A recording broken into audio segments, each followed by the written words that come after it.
Hey guys! Hello. Is our sound on? Are we good? Some of the noises, things Now there's a happening? lot of chat there. I know, Dean's here this morning, which means everyone is already on edge. In any case... All the sound is there, it just seems very weird this morning. Oh, does it? Mm-hmm. Well, you know, it's a weird Friday. It doesn't really feel like a Friday. Hey, Crystal.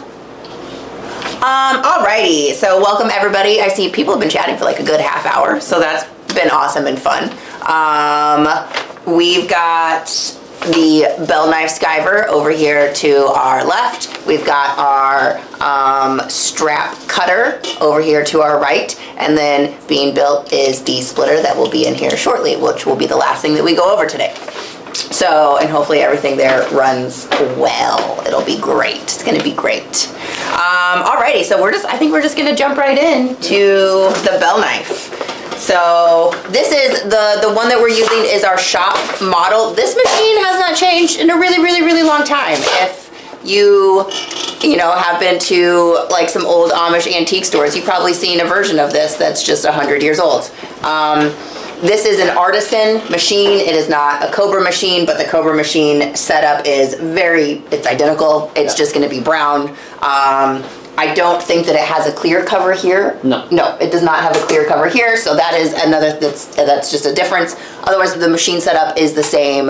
How we're gonna show you how it functions is the same.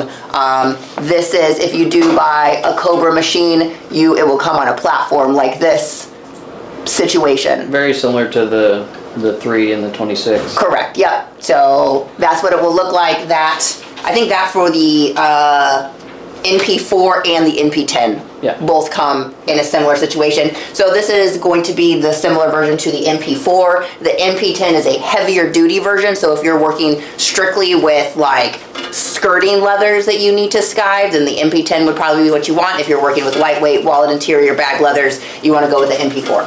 Yeah, I would say anything over 7-8 ounce, you want the other one. Yeah. So, all right, Andy, show us what you got. All right. Well, we didn't really have any questions on these, so I'll just kind of go over a few different things, options you can do with the skiving. So there's several different feet. I think there's maybe 3 different feet that come with the machine. Some are rounded, and the rounded ones are more for consistent thickness all the way across, like a flat. Find a decent piece here. Yeah, use some veg tan.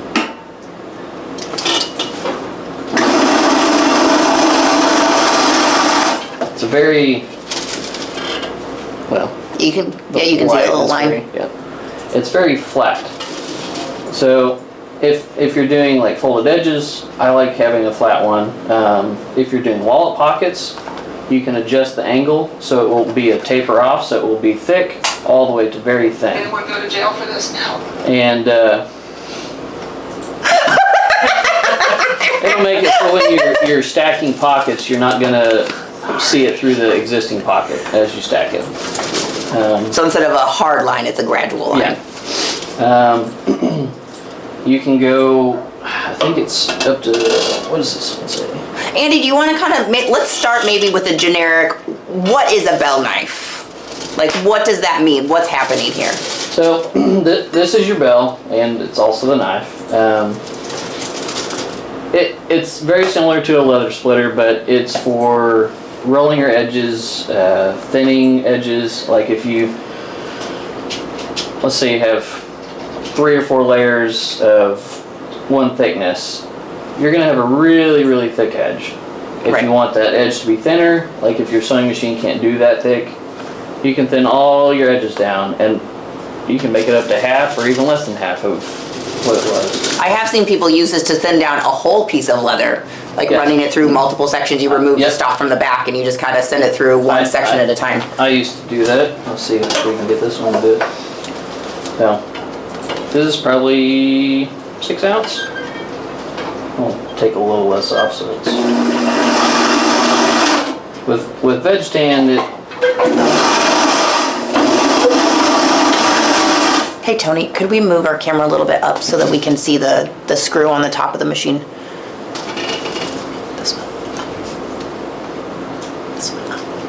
then you can see your existing line, so you don't want to come directly at the back of your guide here, so have it overlap a little bit.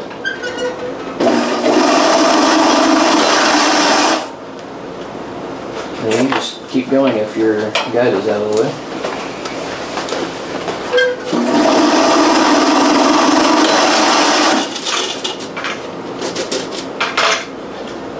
Oh, look at that. Yep. So you got quite a bit there. So if you're doing lots of wallets, you can thin your whole pocket down if you want to. So if you have something that's not useful as a pocket, thin it down.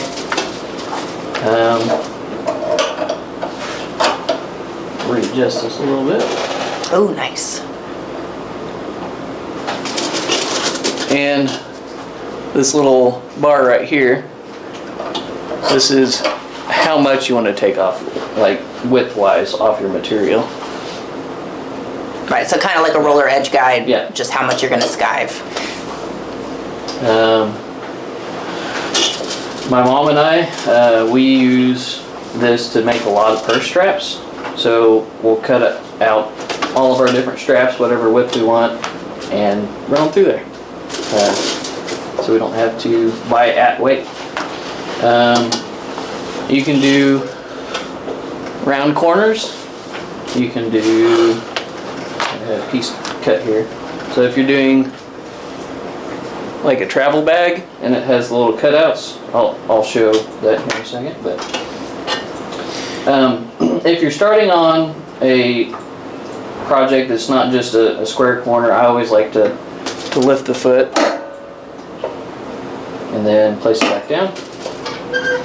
And this has a servo motor just like the sewing machines. Oh, I have this adjusted for the vegetable in there. So you can go extra slow.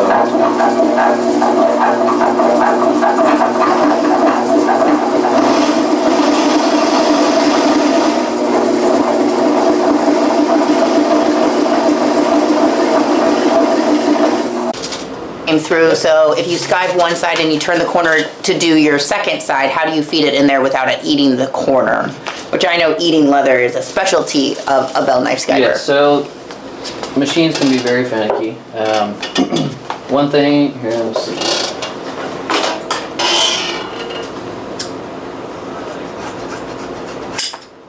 Let's say we're gonna make, let's say this is a gusset. So this is one side, and then you're going to thin one of these sides, or both sides if you want. So it's the same thickness when you sew it together.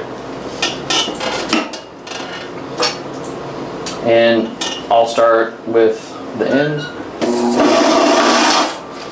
When it's already like this, that's not when you have your problem. It's when you have both of these, like this. It's easy to get it started. I just slide the thin part underneath the foot and it'll start easy. But it's when you get it down to here, I like to always mark my line and pull up a little bit early. So started. But it doesn't always do it, but sometimes it does. So when you get real close to your line, I'll just lift it up. See, it's a little thin there. So I didn't quite lift it up early enough, but let's do this other side. This is the bell knife skiver, the NP4.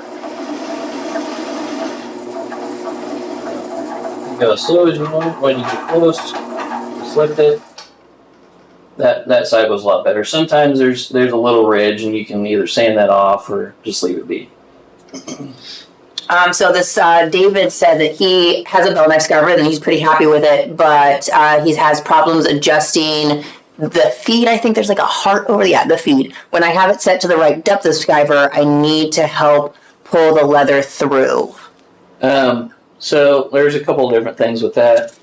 One, your blade can be very dull, and this blade's getting there. When you start seeing little hash marks on the back of your leather, you should probably sharpen your blade, or if it starts burning.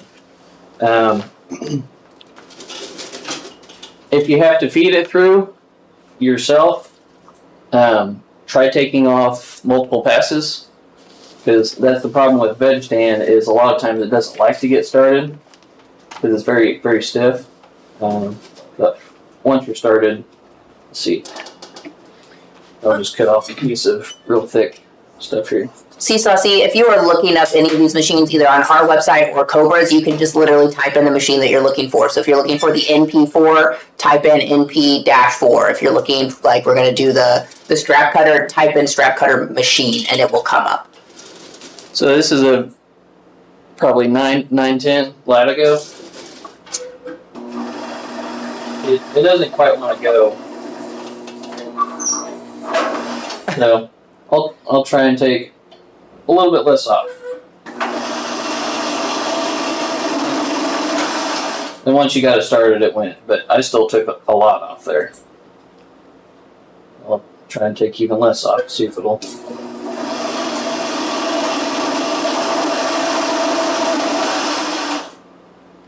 Yeah. They're a little finicky. That's the biggest thing. Trying to take too much off the first go around. He says it happens even with light passes. I'm skiving chrome tan. Chrome tan. Another couple things you can check.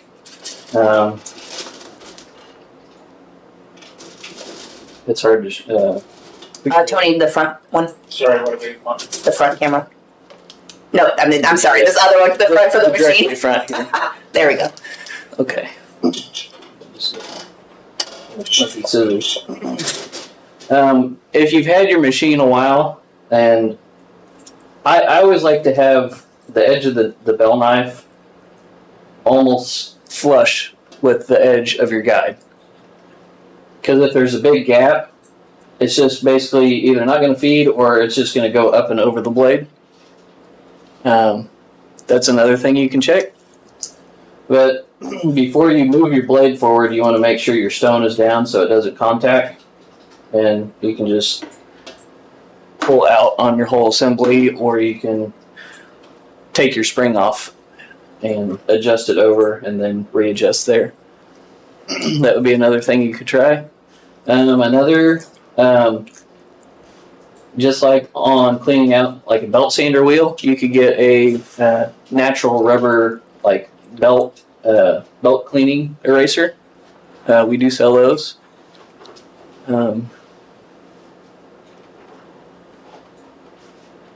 Okay. That would be the next few things I would try.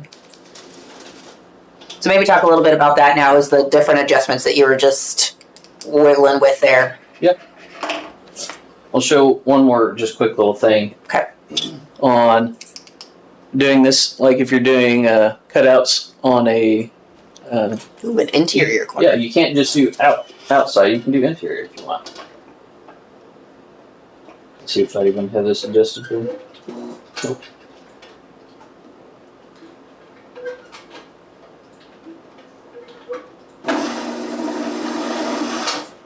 Just a little. So, like I said, you can go slow. You're not gonna hurt it if you. Ours is very old and worn out, so it makes noises. Hey, look at that. There you go. These also run on a servo motor, just like all the other machines. Got a foot pedal at the bottom. Yep. You adjust the height, you can adjust the depth. But also be aware that if you, are there different feet that you can attach, or is it just? Yeah, there's flat feet Okay. and rounded feet, and then there's wider feet, narrower feet. So if you only want to use the most consistent part, you can put it on the really small one, and it's right in the center. Right. Because the bell is rounded. So that is just something to keep in mind. And the foot that it comes with is a rounded foot that mimics the shape of the bell. Is that correct? Yeah. Okay. So that it pushes evenly across that bell and you have that curve. But just be aware of that it will skive in this kind of arch situation. So the deeper your skive, kind of the more arch you can get, which is what he was saying. I think like if you wanted to get an angled skive, you can adjust for that. I guess we would need a slightly wider view so we could show all the knobs and stuff. Can you zoom out over here on this front camera, Tony? Or I can rotate for that camera. There we go. That might be fine. All right. So this lever, ours is so worn out, it does not like to go back in place. But normally, it sets up here, nice and flat. And that engages and disengages your sharpening stone that contacts back here. It goes into the back of the blade. And when it's down, it's activated, it's always spinning. We sharpen ours a lot. Blade closer to your foot. You turn this, I'm not going to adjust anything, but if you ever wear out your blade or you replace your blade, you'll need to back that all the way out or back it closer to your foot. Sharpening stone, this brings it in to contact and then you back it off so it's not rubbing constantly. Some production shops, they just have those going every time they use it, just constant. So you can sharpen and use it at the same time? What's a good rule of thumb for how often to sharpen, or different tips and tricks that you can give people about the sharpening of the, because they can be tricky. Yeah. When you first get it, none of your stone and your blade are not going to match. So sharpen it before you even bother trying to use it. And you'll see as soon as you start contacting, it'll only contact like that much of the blade. And you want to slowly grind that till it gets all the way to the edge. And if it gets hot, let it cool down, or just back your stones off a little bit so it's not grinding so heavy. Another thing after you do that,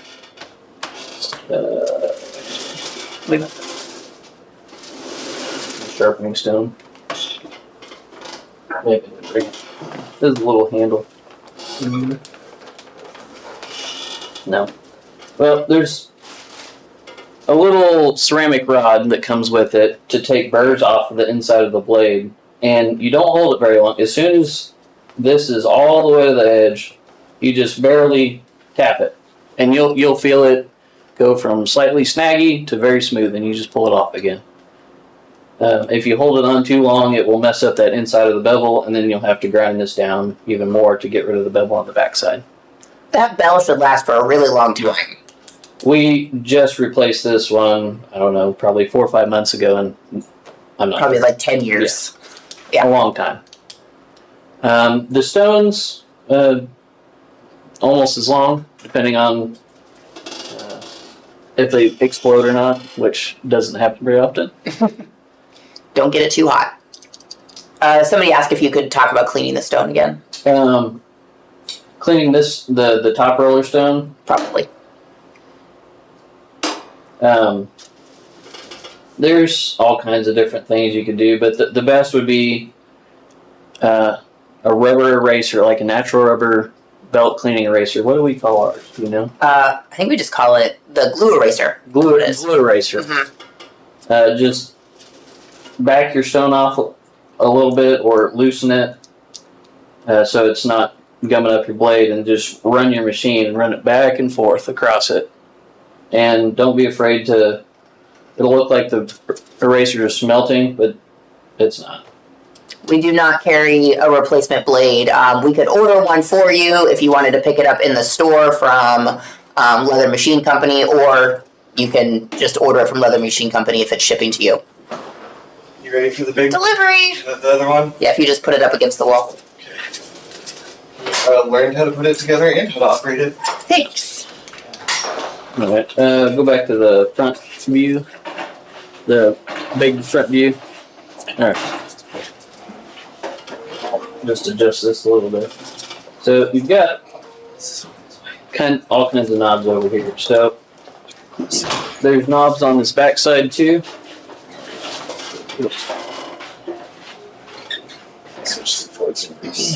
So this is the tension on how much that stone pushes against your lever. So if it's not really grabbing, you can adjust that as well. So you have this angle to adjust, and you also have this angle to adjust. So anytime you're adjusting your stone or your bell, it might contact, and you can look directly at the edge. Let's see.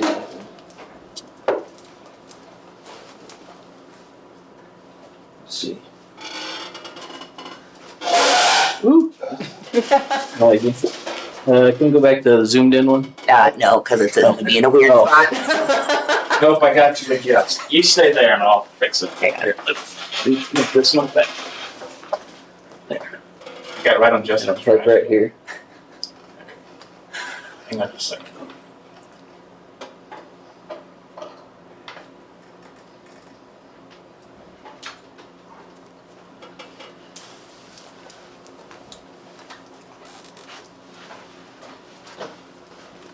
Okay. All right. So you can see there's basically no gap in between your stone and your blade. All these adjustments, like if you can see a gap on one side and not the other, you can adjust that so it's an even gap across. And then if there's a big gap across, then you can adjust it up, which is this one. This the one with the spring on it.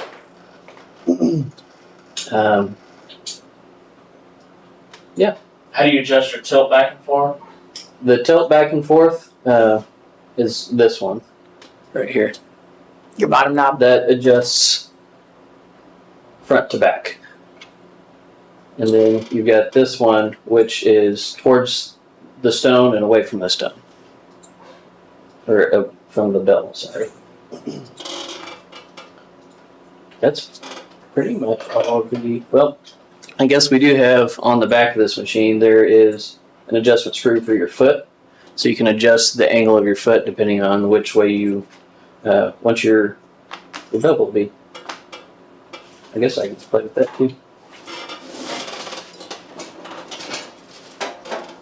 Dean, we can help you get parts and supplies if you need help with that, but there's no reason for us to carry a bell that people might buy once every 10 years. So it's just not something that's reasonable, but we can special order it,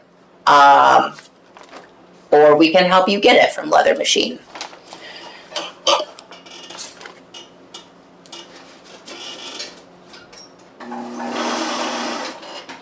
I actually did that the opposite direction. And then if you guys haven't been noticing, that knob on the top screws right and left for you to raise and lower the foot height.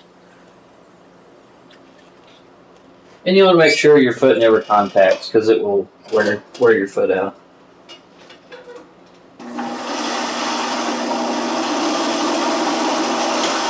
Ooh, awesome. Yep. So, What did that take that down to? I feel like that's, that less than 1 ounce. yeah. I used to have a gauge. Yeah. Probably on the table. It's just Okay, there is. paper thin. It's really thin. Surprisingly, this Excel does not rip. But very, very thin. That's setting a taper on it, like a tapered Yep. edge. Yeah. So it's almost full weight where it starts, and towards the back, it's just nothing. Nice. Yeah, that's quite thin. It's not the same with sewing machine supplies. We do actually carry quite a few of the parts that go out commonly on the sewing machines we keep in stock. So these are just, they're so infrequently used or replaced. Yeah, Gene asked What the weight of weight of paper? paper. It's pounds. Cardstock, 1 it's 0.75 of an ounce. I was right Or- on the table. Or 3 mil. No, that's not even 3 mil. What is it? That mil? I guess that would be. That doesn't seem right. It's not 3 mil. I think, is that 1 millimeter? Yeah. I guess. Yeah. So a half a millimeter? 1 millimeter, 2 millimeter. Yeah. Yeah. So a half a We millimeter. never read millimeters, so. Well, that's pretty much it. Unless anybody has questions. Yeah. Any more questions on the bell knife? And There was one on Facebook that okay. asked if we could give any advice or help on a much older USMC skivers, and I said you can give us a call and we can see what Jim knows. Yeah. Yeah. Send us some pictures. You can shoot us the pictures so that we can look at it or things like that. All right, we'll have to plug this guy in because we only have one extension cord. All right, Tony, you want to set up to look over here? I'm just gonna readjust my eyes. Thanks. Tony will readjust our eyeballs for us. All right, so this is the strap cutter. Let's see here. It's the AK-20. This is the Cobra AK-20 strap cutter.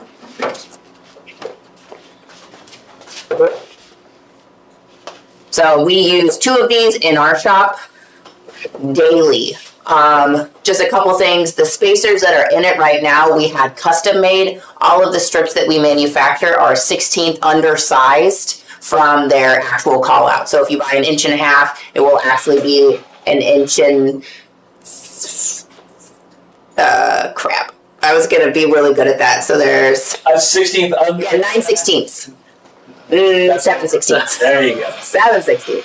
Anyways, so any of our strap sizes will be a 1/16 under, and that is to accommodate the hardware because hardware is at size. So if you buy an 1.5 inch D-ring, it will be an 1.5 inch inside diameter for your D-ring. So that makes it difficult to get a perfect 1.5 inch strap through an 1.5 inch hole. It's just not as convenient. So everything that we do is slightly undersized. So we've had custom spacers made for us, which is not the cheapest thing to do.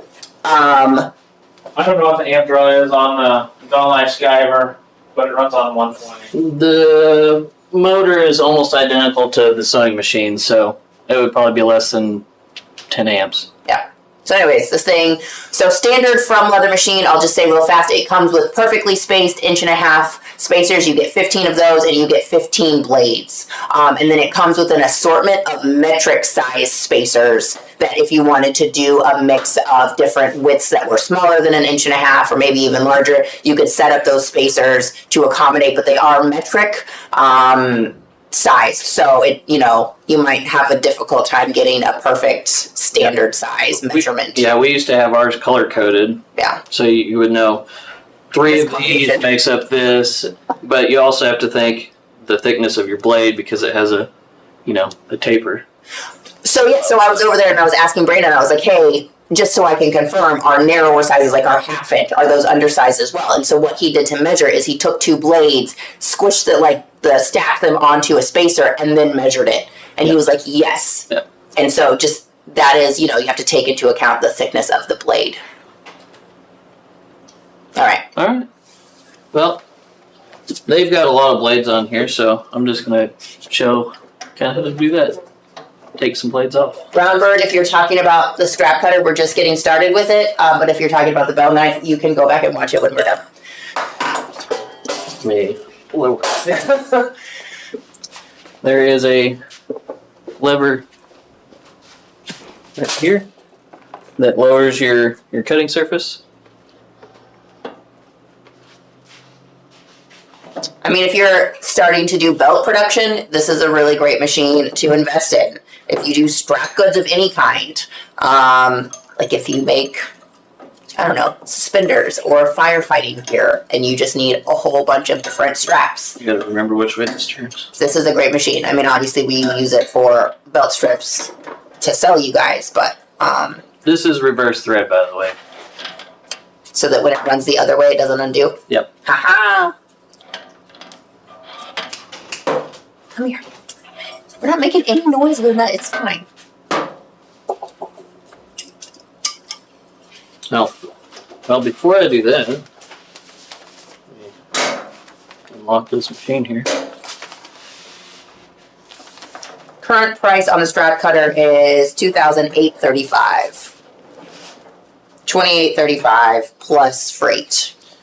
All of these machines come via freight. Before you can take your blades off, you have these little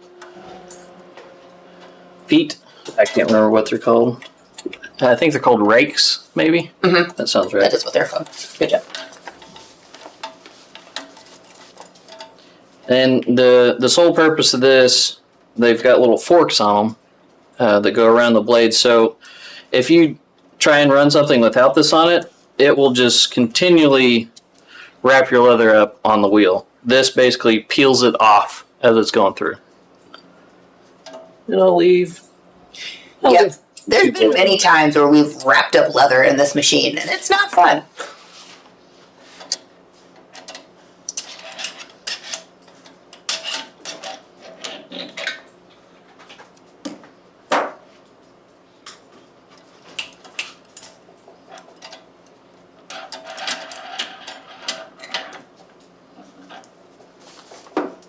I didn't say it before, but the Cobra NP4 right now is at $16.20 for the NP4 plus freight.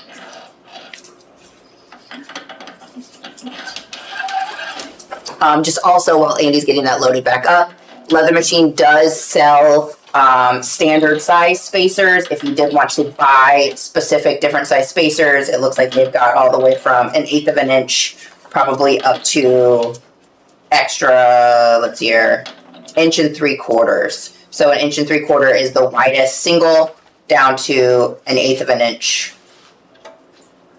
And they're really not that expensive. Like $5 up to $20 is the most expensive one. So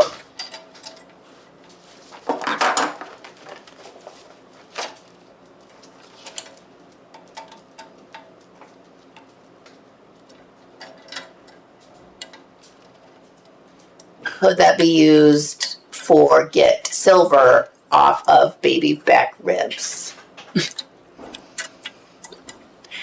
Of course, Dean. Of course it could be. And another thing, make sure you put your other rakes up or you take them all off and slide them out of your way.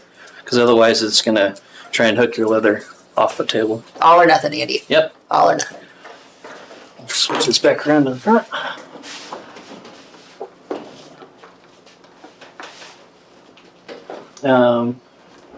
Get the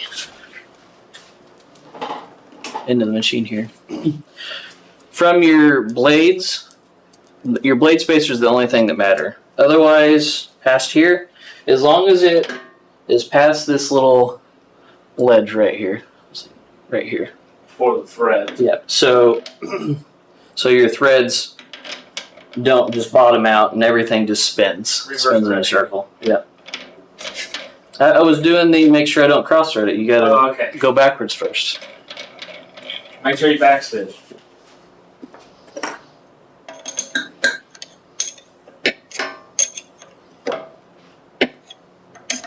Yeah, that's why, I mean, Andy's got it set up to cut 2 strips right now, but you still have to have spacers all the way at the front and like all the way to the back to fill up all that room. So your 15 1.5-inch spacers probably fill up the whole thing.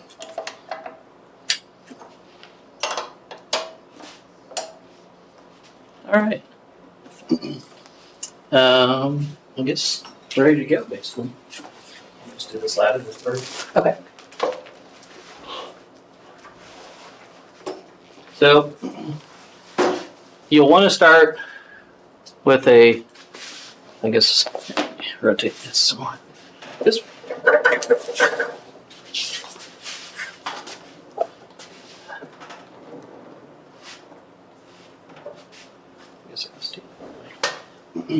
So this is your edge guide, and we have it taking off like 1/4, 3/8 of an inch every strap that it goes through, so it creates its own strap or straight edge. But you want one that's relatively straight enough that it's not going to be that distance. Yeah, don't put in the belly and expect it to be happy. Once you've done all that, make sure to lift your bed back up. And our machine, we have the motor all the way on, but it is also foot pedal activated.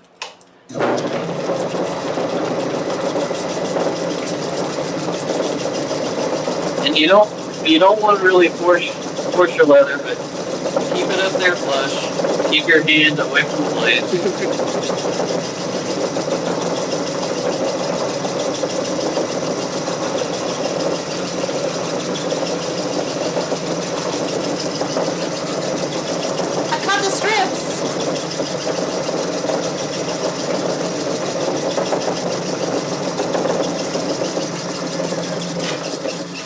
There is also a speed knob.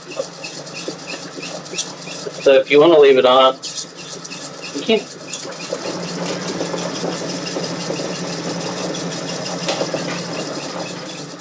That's the general consensus of it. But that's basically what it cuts off every time you send a strip through. What's the narrowest that you would set that at? Big sides. Once you cut a straight edge, that sometimes they have natural curves to them. So the shorter the gap is, the more you're going to have to push this way to keep it against that edge. And if you have a big side, you're way over here trying to keep it against your gap. So Give yourself more wiggle room than not. And you can cut you probably, if you're cutting 5 strips at a time, you're only going to have one of these that come out with every 5 strips. So it's not a huge loss. If that's something that you can use for your production, set it at, if you want 1/2-inch saddle string, somebody was just saying something about 1/2-inch saddle string, set it at 1/2 inch. Yeah. And you'll get the saddle string that you can use for whatever it is off of the leather that you're cutting. I was trying to. I guess I could have measured the depth of the cut. It will consistently probably do up to like 15 ounce. If it's any thicker than that, sometimes it won't cut all the way through. I think it suggests like 16 ounce max. And then you just run, your safety blade through it, or Yeah, I was gonna say a lot of times when we're cutting like our skirting leather for our stirrup straps, that's only gonna cut like 3/4 of the way through the hide. We'll pull it all off, and then we'll hand cut those strips out, and then we'll run it again, and then we'll finish that cut. As far as cutting fabric, that's a legitimate question. If you wanted to cut some sort of, it's not going to be great. So it runs on nylon rollers on the bottom, and so that is actually something. I think, do we sell those? I know we have them for us, but I don't know if we sell them. Okay, so the nylon rollers, that's actually probably going to be the most exchange or repurchase thing, because after your blade runs through those rollers so much, it will cut a groove in that nylon, and you can kind of shift it around or move your blade around a little bit so it's cutting a new section. But once you cut enough grooves in that nylon, you need to replace those because it won't cut through consistently. Just like with our clicker beds, it just pushes it down in the hole. Exactly. And so that's probably one of the things. But once again, we can order them for you. We do have a lot of shipments coming from Leather Machine on a regular basis. So if it's something that you wanted to add to the order, you just need to wait for us to get one of our, For the Craft Plus strap machine, we sell the nylon roller, but not for the Leather Machine one. Okay. And so that, that is something just to be aware of, that you need to keep those nylon rollers. You probably, depending on how much you use the machine, will depend on how much you need to replace them. But that is something that's kind of a disposable thing that comes with the. You've got a lot of real estate. Mm-hmm. Yeah. So you can kind of shuffle them around. What are they, like 6 inches long or something? Like you stack a few in there. There's so many slots on here. I could, probably 5-6 inches. Okay. So you can kind of like reshuffle those around every once in a while if you want, just to get the most use out of them. But those nylon rollers will eventually disintegrate, and you'll need to get new ones. Yeah. So that's the gist of this machine. You want to run a big one through it real fast so everybody can see? All right. We'll do this, and then we will move on to the Class 14. What I was going to say about fabric is that this is pushing through, and really between clicking fabric, doing this with fabric, the fabric stretches instead of cuts. And so it's really we don't like to process any sort of fabric because the fibers, that do this, they're these lattice work fibers instead of being this, gnarly thing. And they like to stretch instead of cut. And so it's no fun to attempt to cut. Even this, sometimes people will like to order strips out of our lightweight biker. Yeah. And a lot of times we'll end up backing it with some sort of a paper and then we'll peel that off when we're done, because it's just so thin that this machine doesn't like to cut all the way through it. It'll stretch it. And having really fresh nylon rollers helps a lot with that, making sure your blades are nice and clean. Or since it is stretchy, sometimes the leather, instead of being flat, will do this, and your straps will be different widths. Yeah. Yeah, it doesn't cut through very nicely. So in our shop, we have tables that go completely level, so you're not having to fight all the leather. You just lay it on there and push it through. But you say what you're going to say before you actually stick in the leather to do it so we can hear you? I'm gonna hold the leather. What do you like said this? sometimes you shoved it in the last time and I think it was hard to hear you. Does it matter if the end of your leather that you're sticking in is straight? It doesn't really, especially where it's not contacting. As long as this is straight. So keep it up against the guide and keep your fingers out of the way. Yep. All right, carry on.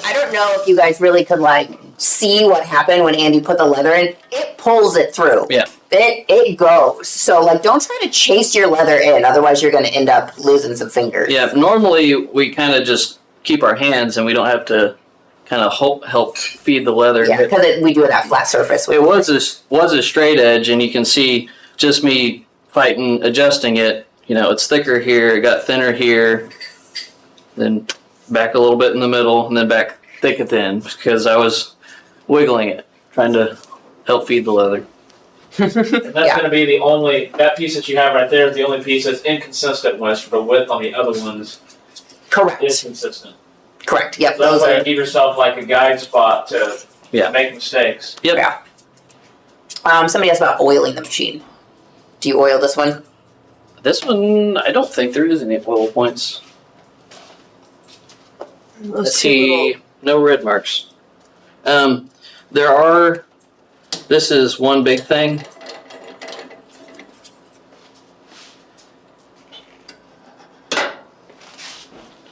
We definitely don't grease ours as often as we probably should, but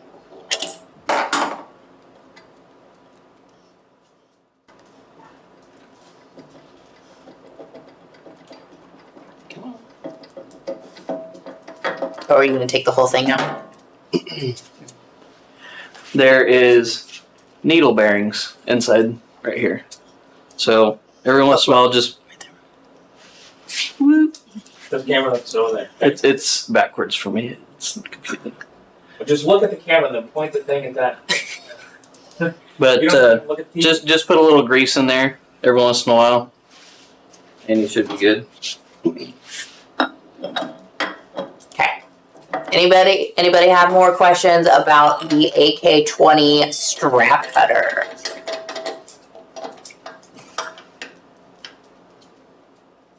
Okay. I don't know what OSHA says specifically about the safety of this machine. They keep your fingers out of it. Yeah, if you like wear, Kevlar gloves, if that's a concern for you, that you're. I mean, not doing what we did with the motor, just constantly running.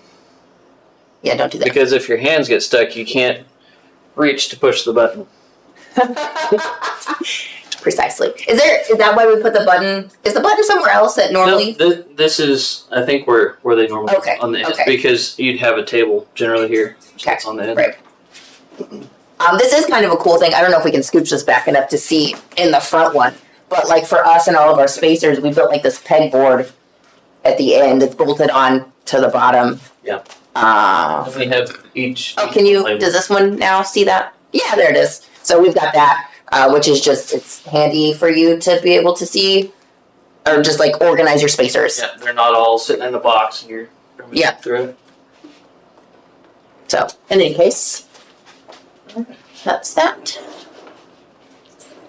And then lastly, I assume you were going to split some of this. Yeah. We've got the Class 14 splitter. This is fresh, new, out of the box. Hasn't ever been used. Maybe just when they were setting it up front.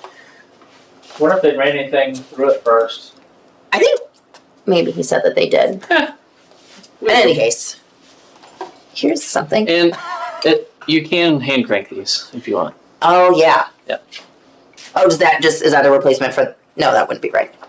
It goes on here somewhere because they sell one identical as hand crank. Yeah, you can buy, for this one, you can buy just the head and then bolt it to your own table.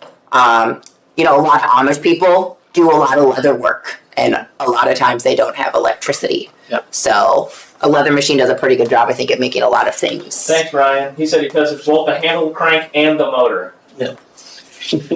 Thanks, Ryan. These machines, I wouldn't recommend them for anything other than like Veg. latigos, harnesses, veg, that type of thing. Yeah. You might be able to do some very stiff oil tans, but not going to guarantee it. Yeah.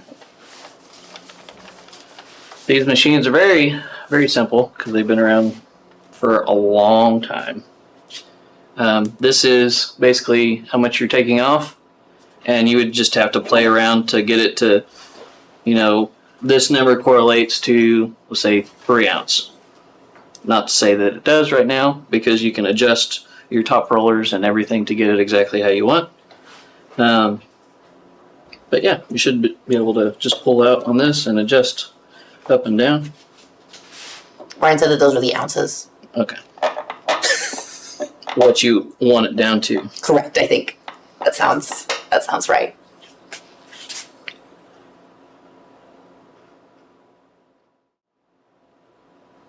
But if I remember right, I've used hand crank ones when I worked down at Silver City. These should be, there's 2 little, Oh, sorry. no, it's okay. There you go. There's 2 little slotted screws here with lock nuts on them, and that's to adjust your top roller, the angle. So if one side it's a certain ounce and this side's a certain ounce, you need to adjust those a little bit. You don't have a consistent split. Yeah. One thing I'm going to say about all these machines is probably like before you use it, especially with the bell knife, like use it on something that's not your project, just like on the sewing machine before you go. Just run some tests. Just everything you should just test before you go full bore with a machine of any kind. All right. All right. We'll turn her on. This machine is about $3,000. Did I unplug the? It does need power to work the motor. If that doesn't happen, you probably have to plug it in. Is Well- it plugged in? I would have assumed the same button here. Yes, we're going to the hand crank. I don't know what that button does. Here, I'll just. There it goes. Oh, the reverse. That's the reverse. Sorry, he said that when he brought it in. Okay. I forgot until just now. Ready to go. So these have a servo motor and a foot pedal, just like everything else we've done. So Do they also have a constant on? I don't see that there is, but you could adjust your foot pedal to do that. Yes. We're taking this down full weight to 6 ounces here.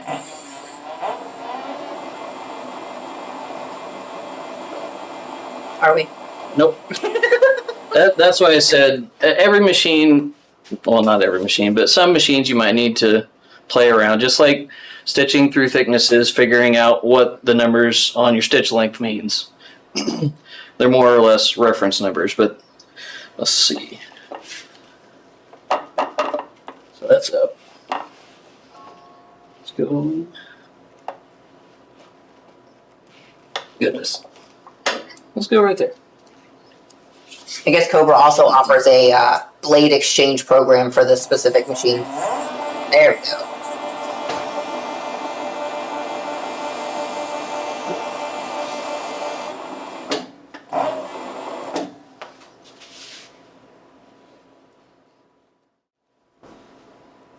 That sounded really nice. Yeah.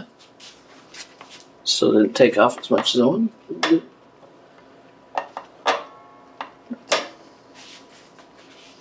Generally, your split will come off the bottom, but I was taking so little off there, it wasn't really.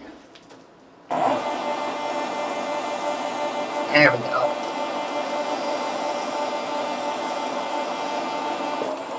That's a nice strip. So I assume you would just have to get it and maybe play with your the actual height. And you could adjust it with this, so if you know it needs to go down more for a certain ounce or up, then you could raise it or lower it to get it exactly what you want. I guess we can do a white piece. One. Let's see what happens. It does sound really nice. Whoop. Well, that was too much for that. You look at one time.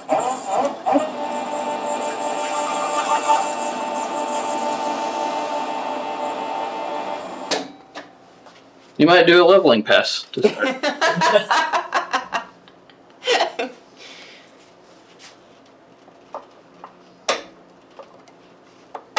I'm sure you'll get over it, Dean.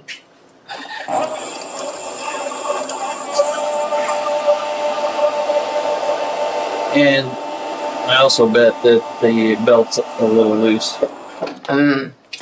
So it was slipping a little bit. It's a pretty wide piece there. So you would just move your speed reducer down a little bit? Yep. It's got a little nut here that you would unscrew and just chunk chunk. Yeah, it's a little loose. Look at that. And you could probably turn the speed up too, which might help. As long as you complain about something important, Dean. Yeah. I'll show the back. If any of you have like a bench top splitter, this is basically the same. It just has a feed on it. This is your blade here, and if you need to take that off, there's these screws right here. That holds it down to this plate, and these screws, these three, adjust the angle.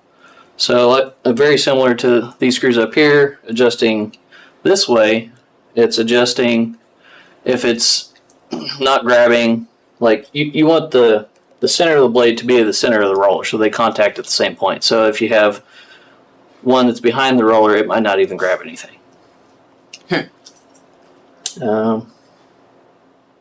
And then they're just a one single long bevel. So you could sharpen these at home if you wanted to. Is there anything that you would do with this little whatever's happening down here? Nope, that's just the just unplug it.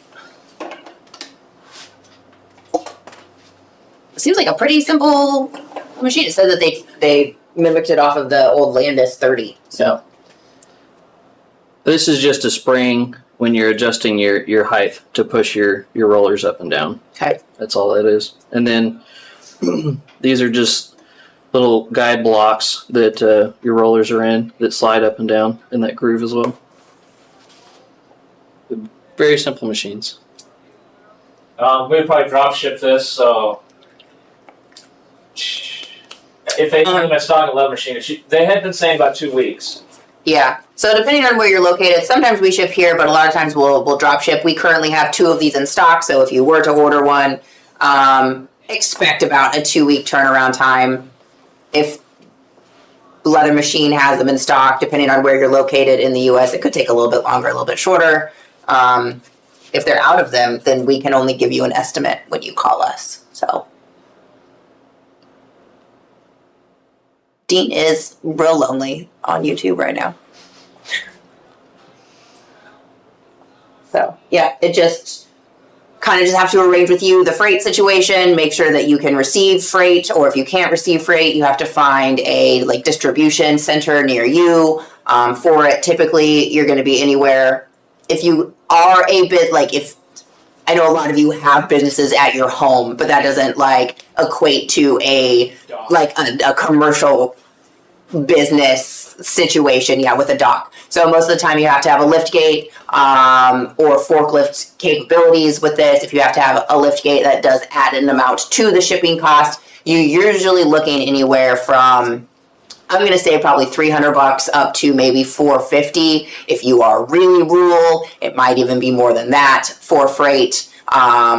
If there is a location that you could pick it up in a town, if you have a truck that it can go into. I do know the office, when I was talking to them earlier, they have all the quotes for freight for each state. Okay. And it was broke down by state is how they had it. Perfect. So Iowa from California was $390. Okay. Yeah. So you're probably, a lot of times you're going to be in the $400 range for shipping.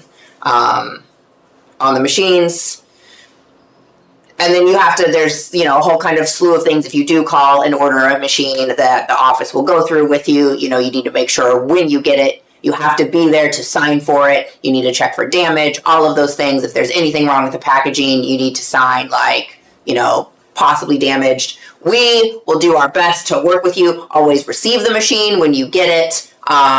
It's typically better to receive it than it is to reject it, unless it's just like you can tell that it's just broken to shreds. Because a lot of times the head will come separately on a box. So most of the time the stand will be built. It will not have the roller, like the wheels on it. You will have to put the wheels on it because it comes bolted to the pallet. Yeah. The head will be separate in a box. The head for all machines is way more expensive than the stand. Yeah. So if there is an issue with the stand, a lot of times we can send you a new stand that then you can put the head that you got on. But if you reject the whole thing, that can make things a little bit more difficult. So typically we'll tell you just to go ahead and receive the entire pallet. Please don't reject it. And then we will figure out what we need to send you to make it good, because these machines are packaged very, very well in a box with styrofoam, custom to fit them. It's very rare that we have a head that's damaged. In fact, most of the time that I've been working here, maybe a handful or less of heads have been damaged. The boxes are wood boxes. Yeah. Yeah, not cardboard. For these, anyways, I think. Yeah. Yeah. Yeah. I think some of your sewing machines are probably a cardboard box. But in any case, they're packaged really well.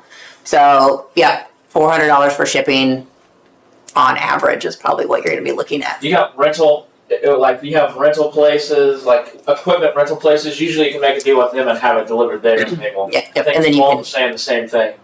pick it up. I did it for a guy that was in the middle of Colorado. He wanted one, and so he didn't have a dock, but he had a buddy that had an equipment rental place. Mm-hmm. And he's like, and the guy was like, "Oh, this is normal for us out here." I was like, "It seems weird." He's like, "Oh no, this is normal." Okay. This is regular. Yeah. So, yeah, freight is a lot, but these are heavy machines, pallet. You can't stack them, so they take up a lot of space in a truck. A lot of times trucks, you can stack pallets in the truck and go, but you can't stack these. So they need their own.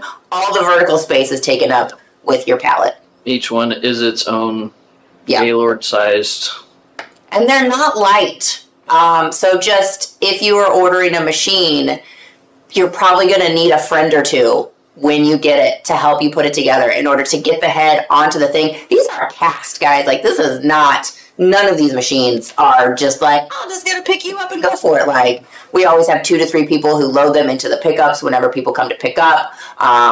They're heavy duty. Even just getting the wheels on the stand and then putting the stand vertical can be difficult. So phone in a friend, call your buddies, give them some beer, buy them a pizza, have them come over and help you put the machine together. So yeah, it'll probably be more to ship a machine to Algeria. I would if you contacted us, I would tell you to holler at Leather Machine, because I don't like to do international shipping on machines. We just I don't want to do that. I'm not interested in that. So, alrighty. Well, I think I don't have any more questions that have come through. Tony, do you have anything else? No.